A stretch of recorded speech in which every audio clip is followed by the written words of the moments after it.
आए थे, बड़े बड़े जोर लगाए थे। भूपति केरी गर्भ गरुआई, सुर मुनि बरन केर कदिराई। परशुराम जी के गर्भ की गरुता, देवता और श्रेष्ठ मुनियों की कायरता भय, और सिय कर सोच जनक पछितावा, रानिन कर दारुण दुख दावा। सीता जी का सोच, राजा जनक का पछतावा और रानियों का भी दारुण दुख, ये सभी बातें क्या हो रही हैं, ये सब जाकर के धनुष के ऊपर बैठते हैं। बंधुओं, शंभु चाप बड़ बोहित पाई, चढ़े जाए सब संगो बनाई। ये सब शिव जी के धनुष रूपी जहाज को पाकर, समाज बनाकर उस पर सब जा बैठे। सब के सब ये जितनी बातें बताई, ये सब जाकर के शंकर जी के धनुष के ऊपर बैठ गए। चढ़े जाए सब संग बनाई, एक साथ झुंड बना करके बैठ गए। अरे राम बाहुबल सिंधु अपारू, चहत पारो नहीं को कड़हारू। श्री रामचंद्र जी की भुजाओं का बल रूपी अपार समुद्र है, पार जाना चाहते हैं परंतु कोई केवट नहीं है। इस राम जी के बाहुबल रूपी समुद्र को पार करने वाला कोई केवट नहीं है। पार करना चाहते हैं लेकिन वहां कोई नाविक नहीं दिखाई दे रहा, उनको कोई केवट नहीं है। सबके सब जाकर के बैठ गए उस धनुष रूपी जहाज पर। बंधुओं, 260वां दोहा ये बालकांड का। राम बिलो के लोग सब चित्र लिखे से देख। राम जी ने सभी लोगों को देखा, चारों तरफ दृष्टि घुमाई। चित्र लिखे से देख, सब लोगों को कैसा देखा, जैसे चित्र बना देते तो चित्र को हिलता डुलता तो है नहीं, न वो पलक मारेगा, न हिलेगा, न डुलेगा।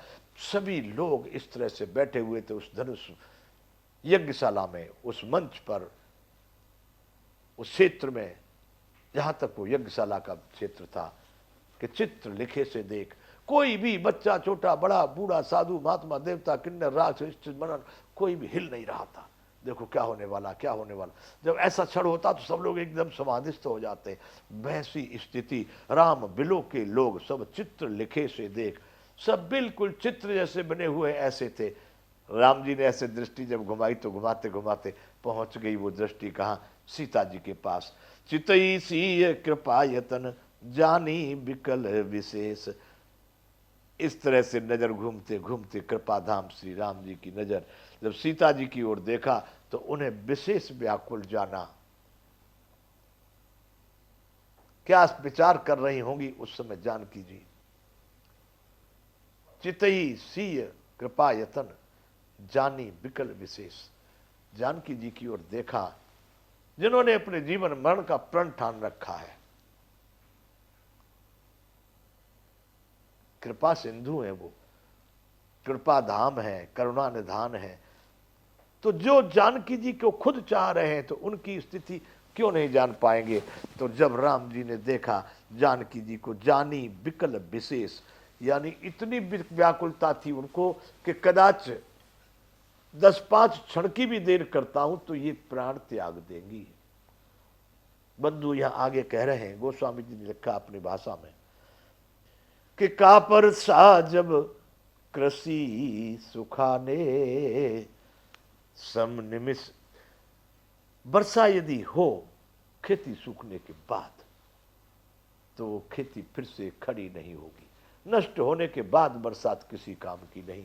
राम जी जानकी जी को देख करके सोच रहे कि यदि मैंने अब थोड़ी भी देर लगाई तो सीता जी अपने प्राण त्यागने वाली है। राम जी को लगा ऐसा। का वर्षा जब निमिष बिहात कल्प समते ही, देखी विकल विपुल विकल वैदेही, निमिष विहात कल्प समते ही। राम जी ने देखा, देखी विपुल विकल वैदेही, जानकी जी को बहुत ज्यादा व्याकुल देखा। निमिष विहात कल्प समते ही, एक एक क्षण, एक कल्प यानी 4 युग के बराबर, एक एक क्षण एक एक कल्प के बराबर बीत रहा है। उनको लग रहा है कि बहुत, यानी अब अनर्थ हो जाएगा यदि मैंने अभी भी धनुष न तोड़ा तो। त्रसित बारी बिन जो तनु त्यागा, मुए करे का सुधा तड़ागा।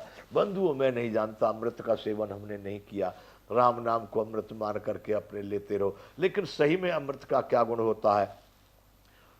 अमृत मरे हुए को जीवित करता है, ऐसा भी रामायण में कहा है।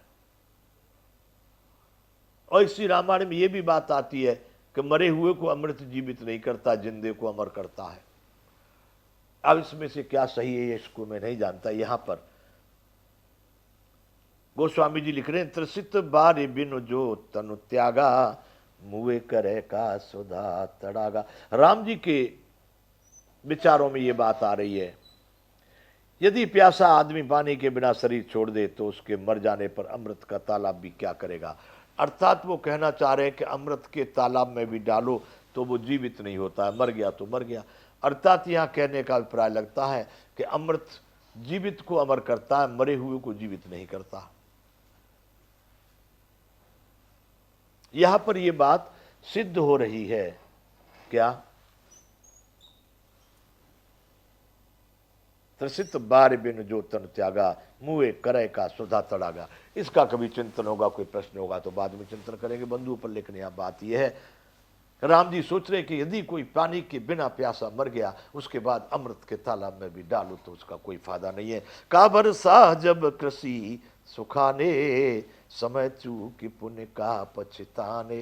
राम जी विचार कर रहे हैं, यदि खेती सूख करके नष्ट हो गई और उसके बाद में बहुत बरसात हुई तो उसका कोई प्रयोजन। इस बात को मैं कह सकता हूं, मैंने भी किसान के घर में जन्म लिया और मैंने खेती का अनुभव भी किया कि एक बार खेती पूरी नष्ट हो जाए, जड़ तक सूख जाए, तो भले कितनी भी बरसात हो ले, फिर वो दोबारा बोनी पड़ेगी। वो जो पुरानी खेती थी वो दोबारा से उत्पन्न नहीं होगी। राम जी यहाँ ये कह रहे हैं कि का बरसात जब कृषि सुखाने, जब खेती सूख गई तब बरसात, और समय चूक पुण्य का पछताने। हम जीवन में हर एक व्यक्ति, प्रत्येक व्यक्ति, मूर्खों की और की बात नहीं करता, जो अज्ञानी है, भोले वाले सीधे साधे बौद्धू लोग हैं, उनकी बात नहीं करता। लेकिन जो भी थोड़ा विद्वान, थोड़ा बहादुर, थोड़ा धर्मपरायण, थोड़ा जिसमें थोड़े भी कुछ गुण हैं, वैसे व्यक्ति को जरूर ऐसे समय बहुत बार आते हैं जीवन में कि वो पश्चाताप करते कि अरे भूल गए, उस समय ऐसा कर लेते। लेकिन उस पश्चाताप से कुछ प्राप्त नहीं होता है। अगर प्राप्त हो सकता है तो मैं मानता हूं कि आगे के लिए ज्ञान प्राप्त कर लें, पुनः फिर वो भूल न हो, फिर भी करते रहते, फिर भी होती है। मैं अपने जीवन की बात कर रहा हूं बंधुओं, गिनती नहीं हो सकती इतनी भूलें मेरे जीवन में हुई है।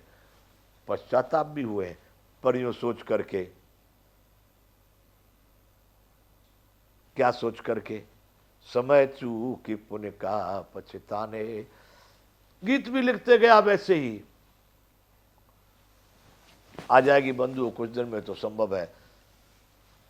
एक गद्य की, एक पद्य की हमारी जो रचनाएं हैं, उसको कुछ लोगों ने संग्रह करके पुस्तक का रूप दिया है। छप छपा करके आ जाएगी तो देखेंगे, उसमें एक गीत आएगा, जाने दे ससिवानो अब तू जाने दे, अब तक जो हुआ नुकसान। नुकसान हमारी भाषा में कहते हैं हानि। बहुत बहुत हानियां हुई, सब तू जाने दे ससिवानो अब तू जाने दे, अब तक जो हुआ नुकसान सब तू जाने दे। ये ऐसी ही बातों के कारण ये शब्द लिखे गए। पश्चाताप।